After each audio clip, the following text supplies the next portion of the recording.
Oui, mais Emmanuel Macron, on est comptable. Bien sûr. Il en est comptable. Il en est comptable. Emmanuel Macron, puisque c'est l'accord avec Nicolas Hulot qui a fait qu'on a fermé Fessenheim et qu'on a acheté de l'énergie à quelques kilomètres de là, en Allemagne, et de l'énergie carbonée. Donc c'est complètement aberrant. Moi, je suis très inquiet. Je suis très inquiet sur deux points de vue. Sur les bailleurs sociaux dont on parle pas. Et moi, j'ai une réunion récemment avec les bailleurs sociaux qui me disent qu'ils vont répercuter le prix de la hausse du gaz auprès des locataires des HLM et qui vont lancer ce qu'on appelle des mini-coupures. C'est-à-dire au fil de la journée, il y aura des mini-coupures toutes les heures de 5 minutes pour essayer à un moment de baisser la facture. Donc tout le monde va... Et puis, n'oublions pas les collectivités locales comment elles vont demain payer le coût du chauffage des lycées, des collèges, des piscines, bien évidemment, on a entendu qu'on allait baisser.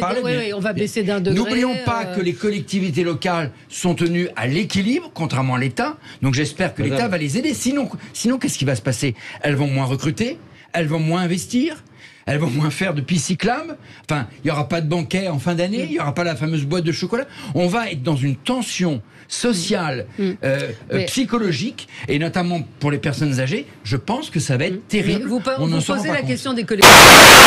Coup de colère froide avec cette affaire sordide du sextape de Saint-Étienne, une histoire sordide, violente, je dirais même ignoble, dégueulasse. Racontez un peu rapidement pour ceux qui n'auraient pas suivi. C'est une rivalité entre le maire et son premier adjoint. C'était en 2014, après les élections municipales, et il y avait en jeu bien évidemment la communauté de l'agglomération de Saint-Étienne et le maire monte un guet-apens avec un de ses adjoints pour piéger le premier adjoint à l'hôtel dans une vidéo avec escort boy. Voilà. Et s'enchaîne après 8 ans. 8 ans de chantage terrible entre le maire et son premier adjoint. Si, bien évidemment, sur la base, si tu ne fais pas ce que je dis, je vais montrer la sextape. 8 ans de souffrance où Gilles Artigue, qui est donc le premier adjoint, parle bien évidemment de suicide. Voilà. Et les preuves, c'est Mediapart qui a révélé tout ça. Les preuves sont d'une violence inouïe. On voit l'adjoint qui a mené ce guet-apens face caméra en disant « Oui, je l'ai fait à la demande du maire ». Et j'ai été payé 50 000 €. Ensuite, on a des conversations entre le maire et son premier adjoint qui lui dit « Mais si tu ne fais pas ce que je dis, je vais envoyer la vidéo à tes enfants et à l'école de tes enfants. » Le maire parle même à un moment d'exécution. Donc les mots sont d'une violence inouïe. Et voilà. Et moi, je pensais qu'on était c'était digne d'une autre époque, des films du KGB, etc., l'époque du KGB. C'est en 2014. Je pensais que ça n'arrivait pas en France. Ça arrive en France, à Saint-Étienne. Je crois que c'est terrible pour l'homme, d'abord. Je connais Gilles Artigue, et donc j'ai une pensée pour lui.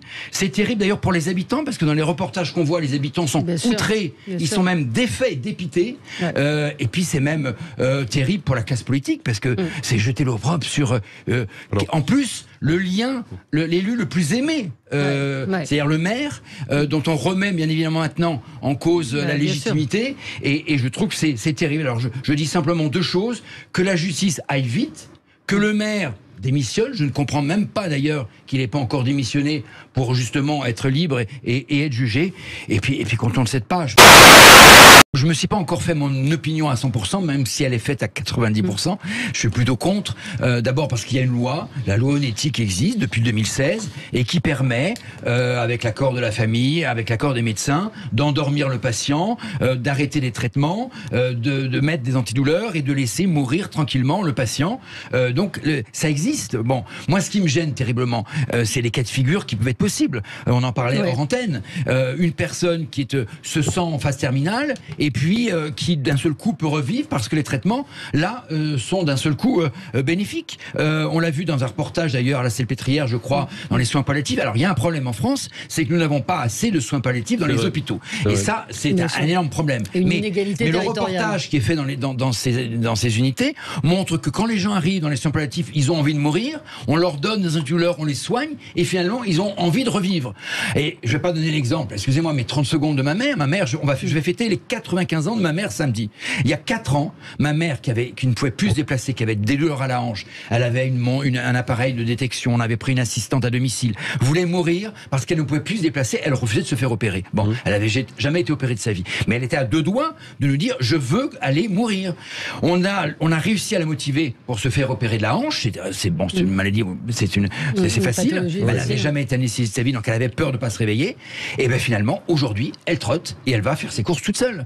Et je me dis que si cette loi avait été en place, si elle se trouve il y a 3 ans, elle nous aurait dit, ou elle nous aurait même pas dit, elle serait partie de se faire dans un autre pays, enfin en France, assister dans sa mort par le suicide assisté. Donc aujourd'hui, faisons attention. Et puis moi, inscrire dans la loi le mot la mort, institutionnaliser la mort, moi c'est quelque chose sur lequel je ne peux pas. Et puis ça ouvre aussi la porte ouverte à tous ceux qui veulent entre guillemets se suicider suite à des histoires de famille, on perd toute sa famille, on veut se suicider. Bah après c'est trop facile. Enfin, on dit allez hop, je demande le suicide assisté. Non, je pense qu'aujourd'hui c'est extrêmement dangereux. Mais oui, il faut.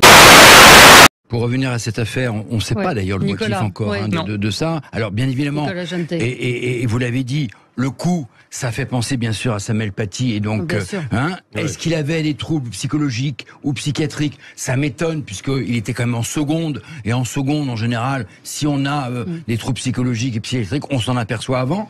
Est-ce que c'est une histoire, la presse évoque éventuellement une relation difficile, voire même amoureuse éventuelle entre la prof et l'élève?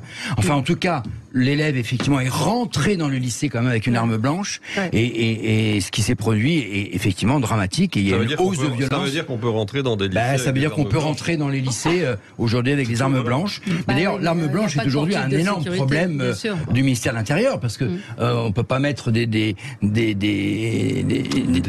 détecteurs à partout. Et effectivement, c'est un énorme problème. Oui.